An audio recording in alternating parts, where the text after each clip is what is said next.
Calla Lawson's legs felt like fire, but she wasn't about to stop, not now, not with the finish line in sight and the crowd roaring like something out of a movie. Her chest burned, her lungs screamed, and her ponytail stuck to the side of her face, but she pushed harder. 21 kilometers. No water breaks in the last stretch, no stopping to breathe. Just her heartbeat pounding in her ears, and the overwhelming need to finish what she started, and then finally she crossed. Her foot hit the mat and the chips on her shoelaces beeped.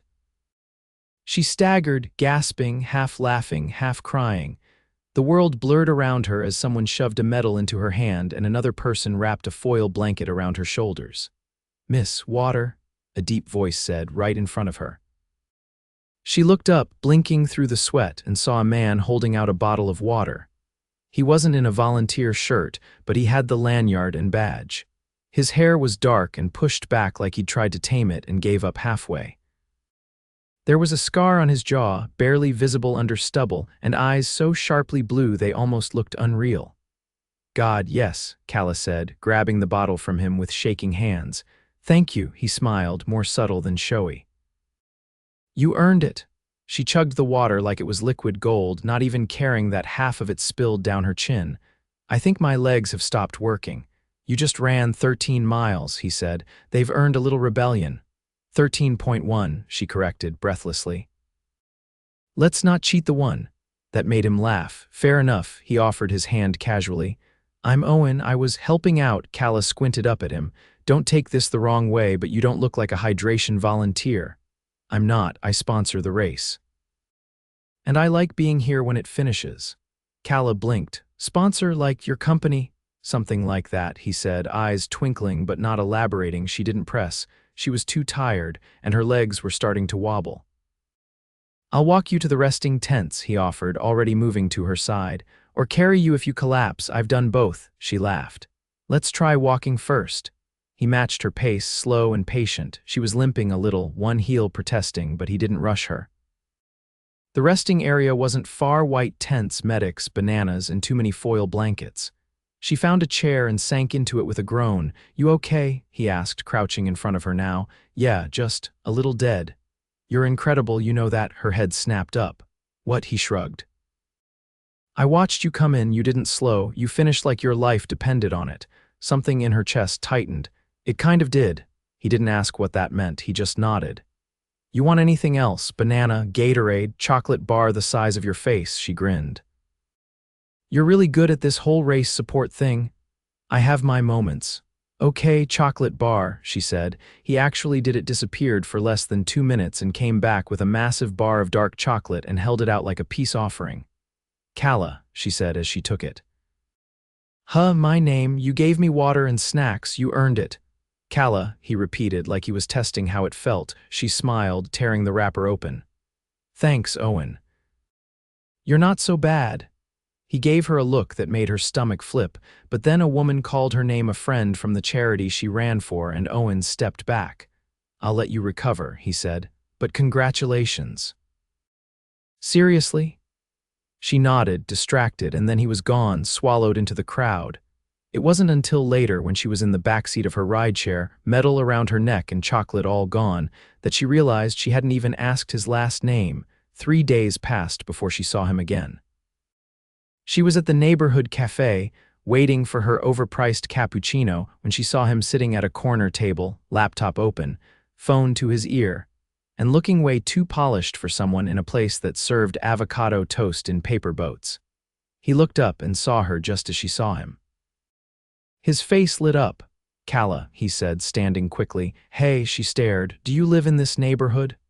"I have a place a few blocks over," he said. "I was hoping I'd see you again." "You were," he nodded. "I forgot to ask for your number. Or tell you more than just my name." He held out a hand, and this time she noticed the watch. Sleek, expensive, subtle but not cheap. "Owen Oakley," he said. "I own Oakley Global. We sponsored the marathon." Calla blinked. "Wait, you mean the Oakley Global?" He rubbed the back of his neck. "Yeah." "I try not to lead with that." She stared. Oakley Global was one of the biggest tech firms on the East Coast. They did everything from medical software to clean energy. Everyone knew the name. No wonder he looked more CEO than volunteer. "I thought you were just..." "Nice," she said. He laughed. I am nice, I'm also a millionaire, but I still hand out water. She didn't know what to say to that. He stepped closer. But if it helps, I was more interested in the girl who ran across the finish line with fire in her eyes than impressing anyone, her cheeks flushed.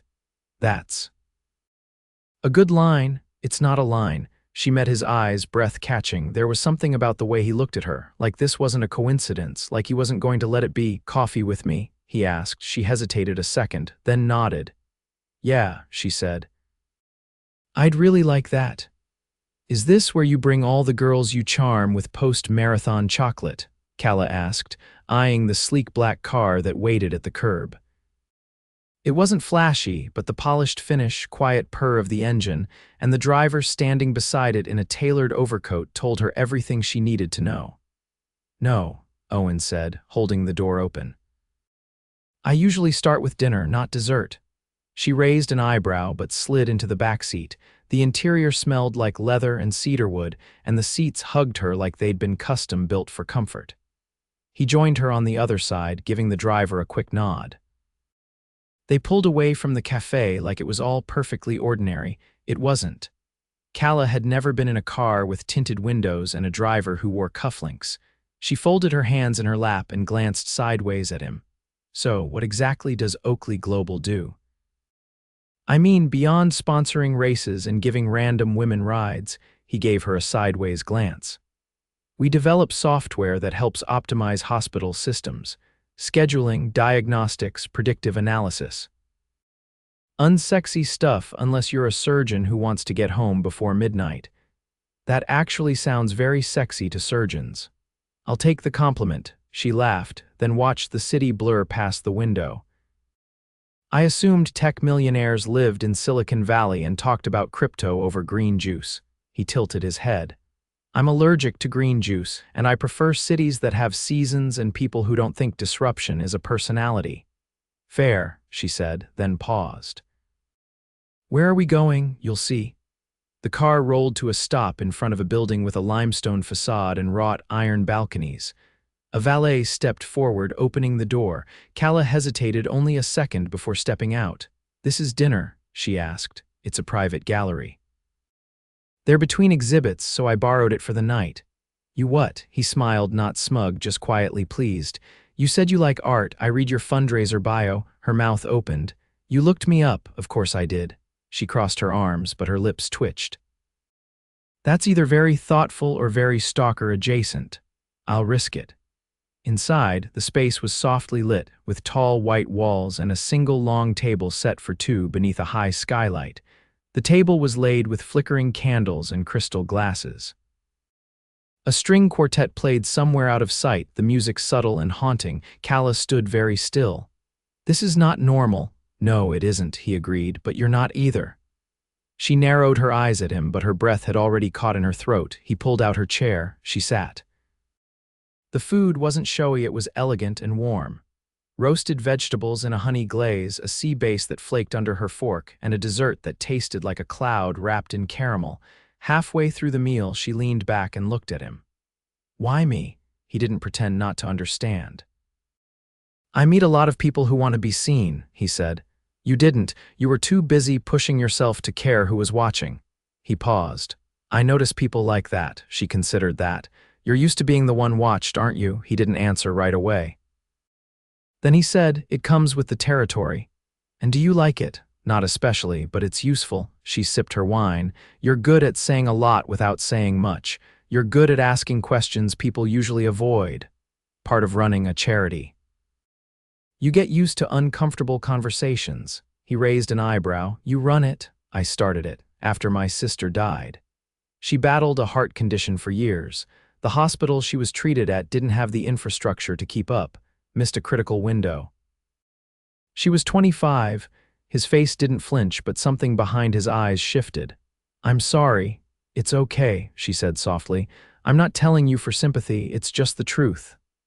I built a diagnostic algorithm last year that flags anomalies in cardiac imaging.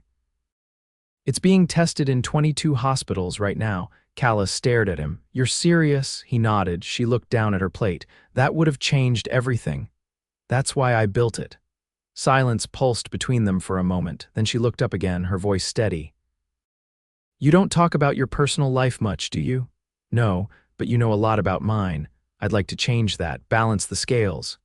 "And if I say no, then I say thank you for dinner and wish you well." She tilted her head. "And if I say yes," his voice dropped low and certain, "then I keep showing up." She didn't answer, not directly, but after dessert, when he offered his hand to help her from her seat, she took it, and didn't let go right away. The car was waiting again, and this time the ride was quiet, not awkward, comfortable. She leaned against the window, watching the lights blur past. When they reached her apartment, he stepped out first and walked her to the door. "Thank you," she said, turning to face him beneath the dim porch light. "For all of it." "I meant what I said," he replied. "This isn't a game." "I know." She hesitated, then stood on her toes and kissed his cheek. "Good night, Owen." He stayed where he was as she unlocked her door and stepped inside. She looked back once, just once, and found him still watching her, hands in his pockets, like he wasn't quite ready to walk away. Neither was she. But she closed the door anyway. The next morning, there was a note slipped under it. It was handwritten on thick paper with only one line: "Lunch on the rooftop at 1. Wear comfortable shoes, no name." Just that. She stared at it, heart beating faster than it should, and smiled. The rooftop wasn't what Calla expected. She'd imagined a sleek terrace, maybe some glass railings and potted palms. But the elevator doors opened onto a raw concrete platform softened by string lights and mismatched cushions scattered across low benches. A wooden table stood under a pergola strung with lanterns, and the scent of grilled vegetables and lemon chicken drifted through the warm afternoon air. Owen stood by a portable grill, his sleeves rolled to his elbows, tongs in hand. He looked up as she stepped out, and the breeze tugged lightly at his hair. "You cook?" she asked, walking toward him, her sneakers crunching softly on the gravel. "I try," he said, "but I hired a backup chef in case I set anything on fire." She laughed. "That's reassuring." He handed her a glass of iced hibiscus tea, garnished with a slice of orange. "It's not catered. I wanted it to feel like something you'd do with a friend." Calla sipped the tea and sank into one of the benches. "You know, most people just suggest pizza and a movie. I like making things harder than they need to be. You don't say." He joined her with a plate of grilled flatbread and a small bowl of herbed oil. "You used to be a competitive swimmer." She blinked. "How do you know that?" "You gave a speech at a fundraiser 3 years ago. Mentioned it in passing." "I watched the video last night. I don't even remember saying that. You said it was the first thing that made you feel like your body was something powerful instead of something broken." She looked down at the glass in her hands. "I was talking about the asthma. I hated how fragile it made me feel growing up. But you didn't let it stop you, not permanently." He passed her a slice of grilled pepper. "So what happened with swimming?" "I lost the scholarship after my first year. Too many missed practices. I was working 2 jobs and my sister's health was falling apart. I couldn't keep up." He didn't say anything for a moment. Then, "That must have been brutal." "It was," she admitted, "but I don't regret it. I just wish I'd had more time." Owen leaned back, his arm resting along the edge of the bench. "You've done more with your time than most people do with entire lifetimes." She glanced at him. "You always this generous with compliments." He met her gaze. "Only when I mean them." Lunch passed slowly in the way time does when no one's watching the clock. They ate grilled peaches and goat cheese, and she told him about the time she accidentally locked herself in a maintenance closet while volunteering at a hospital gala. He told her about a failed pitch meeting in Berlin where a translator accidentally described his software as a mechanical heart whisperer, which led to an awkward meeting with an actual cardiologist.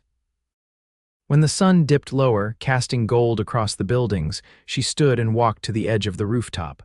From there, the city stretched endlessly in every direction, 1,000 lives unfolding at once. "I used to think I'd leave all this," she said. "All what?" "The city, the pressure. I thought maybe I wasn't meant to do anything big." "Why?" "Because everything I tried to hold onto either slipped through my fingers or cost too much to keep." He stepped beside her, his voice low. "I know what that feels like." She looked at him. "Do you?" "Yes. My mother left when I was 8. My father made sure I never forgot it. Calla turned toward him, surprised. He ran the company before I did, built it from nothing. But he thought emotions were liabilities and people were transactions. I spent years trying to prove I wasn't weak like her. Were you? No, but I was wrong about her. She wasn't weak, she just didn't want to disappear inside that world. Calla's breath caught. Did you ever see her again? Once, when I graduated from college, she came to the ceremony. Didn't stay long, they were quiet for a moment. Do you think you'll ever forgive her? She asked. I think I already have, I just haven't told her yet.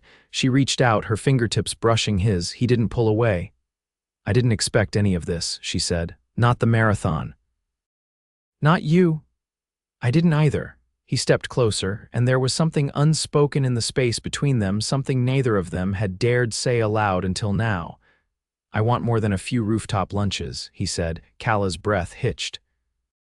I want to know how you take your eggs, what songs make you cry, and how you look when you're angry and trying not to show it. I want to know what happens when you're not okay, she swallowed. That's a lot. I'm not asking for all of it today, I'm just asking if I can try, she hesitated. Her heart beat so loudly she could barely hear the city anymore. I don't trust easily, she said. He nodded. I don't expect you to, and I've worked too hard to build something real just to become someone's beautiful distraction. You're not a distraction. You're the thing I didn't know I was waiting for. She stared at him, her defenses fraying. I'm scared, she whispered. So am I, he said. Then she stepped closer, and this time when their hands touched, she didn't pull away, and neither did he. The invitation arrived in the form of a call from a blocked number. Calla almost didn't answer, but something inside her itched with the low buzz of curiosity. When she picked up, a warm, polished voice greeted her. Miss Lawson, Mr. Oakley would like you to accompany him to the St. James Foundation Gala this evening. He asked me to let you know everything will be arranged. Transportation, attire, the works. Calla blinked. The St. James Gala, as in the one that takes donations in 6-figure increments. Yes, madam, you'll be collected at 6. She lowered the phone slowly. It felt absurd, a little surreal. She hadn't even owned heels in over a year, and now someone else had apparently chosen them for her. At precisely 6, a car arrived. Not the same one Owen had used before, but something even sleeker. The driver greeted her by name and opened the door with quiet efficiency. She stepped inside and found a long white box waiting on the seat. Inside, a gown the color of smoke and starlight, with delicate beadwork at the shoulders and a low, elegant back. The dress fit perfectly. The gala was held inside a former opera house, now converted into a private venue. The ceilings soared 3 stories high, frescoes catching the candlelight. Men in tuxedos and women in shimmering gowns milled beneath chandeliers the size of small cars. Owen found her the moment she stepped out of the elevator that led to the ballroom floor. He wore a midnight suit and a tie the color of ink, and for a moment he didn't say anything at all. He just looked at her. You're stunning, he said finally. I feel like I borrowed someone else's life, she whispered. You didn't, he said. This is yours too. As the night unfolded, Calla watched him move through the crowd with effortless grace, polite but never pandering, sharp without ever sounding rehearsed. People gravitated to him, but his hand never left hers for long, his attention always returning to her like a compass finding north. When the live auction began, Calla leaned closer. You come to these often, too often, he murmured. But tonight feels different. How so? Because I'm not pretending I want to be here, she turned to face him. Then why are you? Because I wanted you to see it, all of it, not the curated version. The bidding began with a sculpture made from salvaged metal. The numbers escalated quickly. Calla felt slightly dizzy hearing someone offer $70,000 for a piece that looked like it belonged in a scrapyard. Owen leaned toward her. There's something I want to show you, but not here. Now, he nodded, already guiding her gently through the crowd toward a side corridor. They passed a guarded door, nodded through with a glance, and emerged onto a private terrace overlooking the city skyline. The air was cooler, the noise of the gala distant.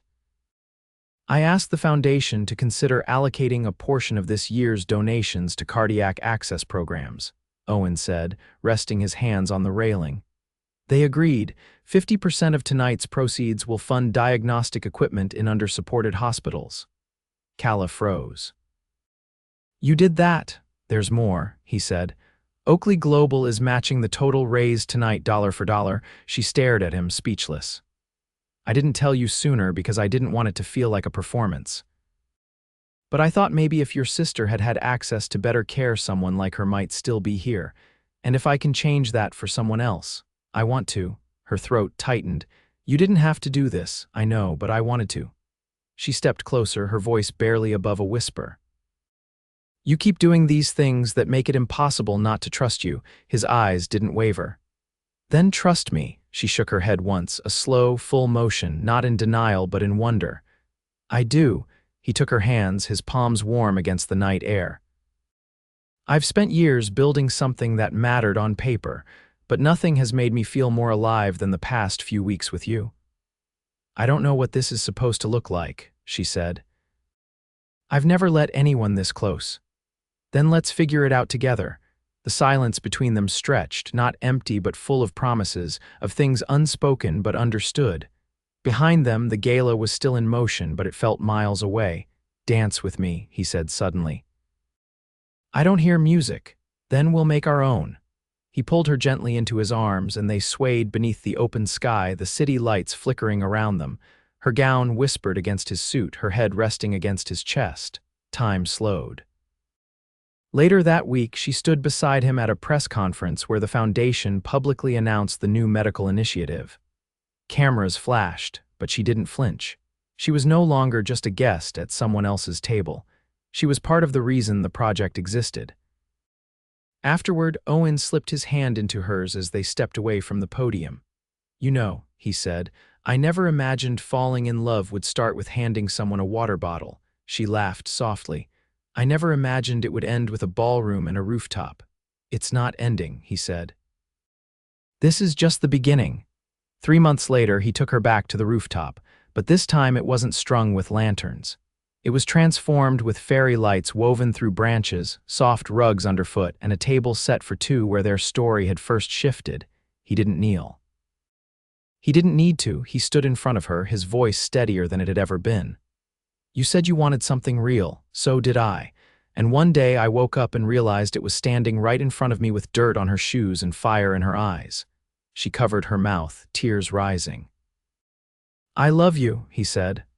And I want to spend the rest of my life showing you what that means. She didn't speak.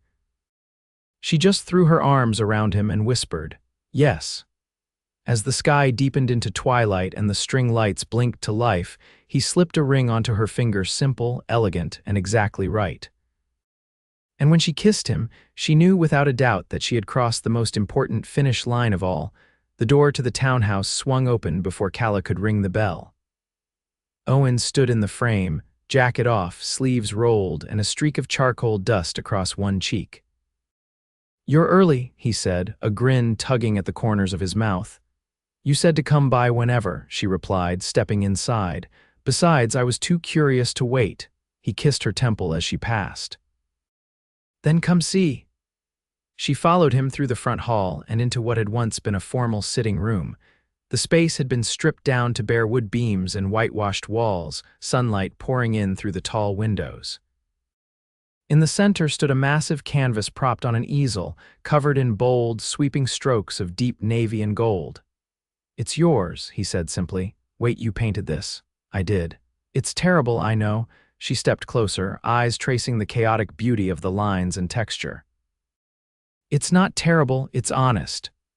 I wanted to make something for the space we're building, he said. Something imperfect, something real. She turned to him, heart full. You already did, this whole place, us. He looked at her, quiet for a moment. I never thought I'd find someone who made me feel like I didn't have to prove anything. You do that. Calla touched the edge of the canvas. I never thought I'd find someone who gave me space to be more than what I've survived. Owen stepped to her side, his fingers brushing hers. Do you still want to keep the nonprofit local, or do you want to expand? She blinked. You'd support that. I already have. The board approved the grant last week. You're going national, Calla, she froze. What? I didn't want to say anything until it was official. The new diagnostic pilots you proposed, they're going into 15 hospitals next quarter, and the board wants you to join as a permanent advisor." Her hand flew to her mouth. "You did this," she whispered. "No, you did." "I just made sure the right people saw it." She turned away, emotion rising too fast to speak. He didn't push, just waited.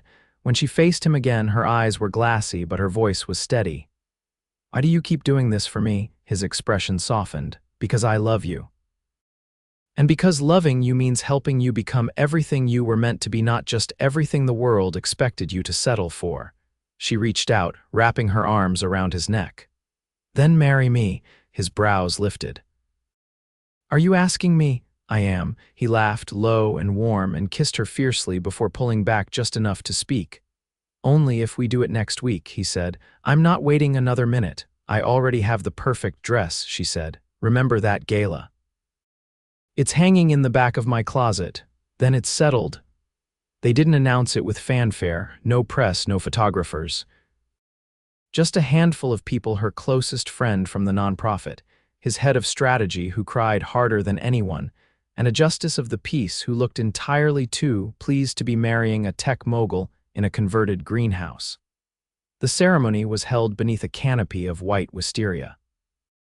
Calla wore her starlight gown barefoot in the grass.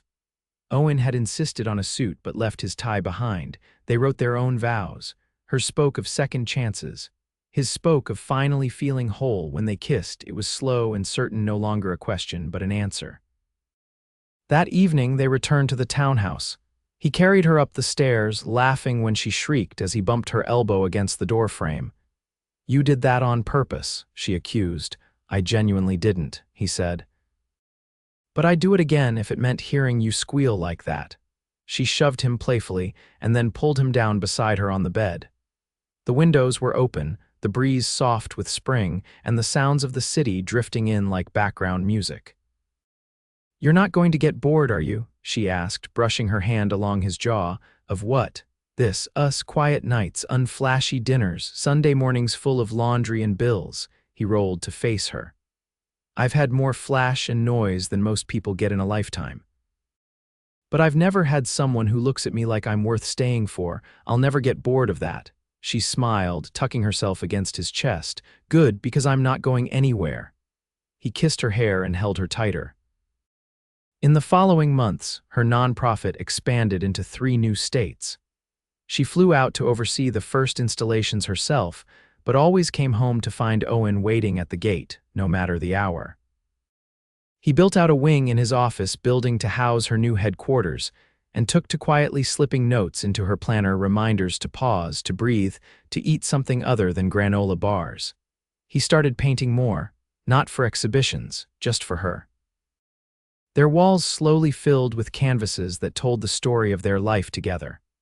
A city skyline at night, a pair of running shoes, a single marigold in a glass jar. One afternoon, she walked into the kitchen and found him hunched over a tiny onesie, holding it like it might explode. "Is this real?" he asked, voice hoarse. She nodded, smiling. "I took 3 tests." He crossed the room and lifted her into his arms, spinning her once before burying his face in her neck. "You're going to be the best damn mother, and you're going to be the most overprotective father." "Obviously," he said. They transformed the 3rd floor into a nursery. He designed it like he built software, precise, efficient, and full of love. She added the softness, quilts, storybooks, a mobile of tiny galaxies above the crib. They didn't talk about what they'd lost, not often. But one night, as she lay curled against him, their child a quiet flutter inside her, she whispered, "I think she would have liked you." He didn't ask who. He just said, "I hope so." Their daughter was born in the early hours of a rainy Thursday in autumn. She came quickly, loudly, and with a shock of dark hair. Owen cried the moment he held her, and Calla did too, not from pain, but from the overwhelming, breathtaking weight of finally having everything she once thought she never would. They named her Marin. Years later, Calla stood before a crowd of thousands, delivering a keynote at an international medical summit. She wore a sleek black jumpsuit and a silver pendant Owen had given her on their 5th anniversary. As she spoke about innovation, access, and the power of persistence, she caught sight of him in the audience, Marin asleep in his lap, her tiny shoes dangling off the edge of the seat. Afterward, he met her backstage. "You still take my breath away," he said. She looped her arms around his neck. "You gave me the air." Their life was not perfect. There were days of exhaustion, of missed flights, of arguments over nothing and everything, but it was theirs. Built brick by brick, moment by moment, on a foundation stronger than ambition or circumstance. And in the quiet hours, when the world fell away and it was just the three of them, Calla knew without question that she had not just fallen in love. She had landed exactly where she was always meant to be.